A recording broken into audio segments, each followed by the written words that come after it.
Hello yes Rahul Dev Simhadri మూవీతో తెలుగులోకి entry ఇచ్చిన బాలీవుడ్ నటుడు.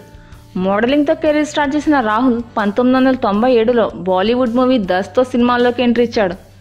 హిందీ, పంజాబీ, తెలుగు, మలయాళం, తమిళ్, కన్నడ అండ్ బెంగాలీ ఫిల్మ్స్ సుమారు 86 సినిమాల వరకు విలన్గా నటించాడు.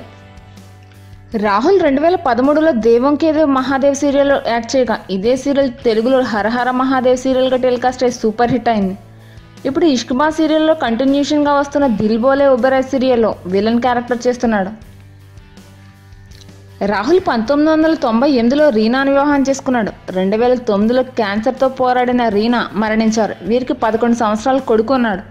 ఆ తర్వాత రాహుల్ ముగ్ధా గాడ్సే అనే యాక్టర్తో సహజీవనం చేస్తున్నాడు. రాహుల్కి ముకుల్ దేవ్ అనే తమ్ముడున్నాడు. ముకుల్ కూడా చాలా మూవీస్లో విలన్గా యాక్ట్ చేశాడు. ముకుల్ తన కెరీర్ని హిందీ సీరియల్తో స్టార్ట్ చేయగా ఆ తర్వాత దస్తక్ అనే మూవీతో బాలీవుడ్లోకి ఎంట్రీ ఇచ్చాడు. ఈ మూవీ ముకుల్కి మంచి బ్రేక్ ఇచ్చింది. అన్నదమ్ములిద్దరూ ఇటు తెలుగుతో పాటు అటు మిగిలిన భాషల్లో కూడా నటిస్తూ వారి టాలెంట్స్ని చూపిస్తున్నారు. Thanks for watching. Please subscribe our YouTube channel.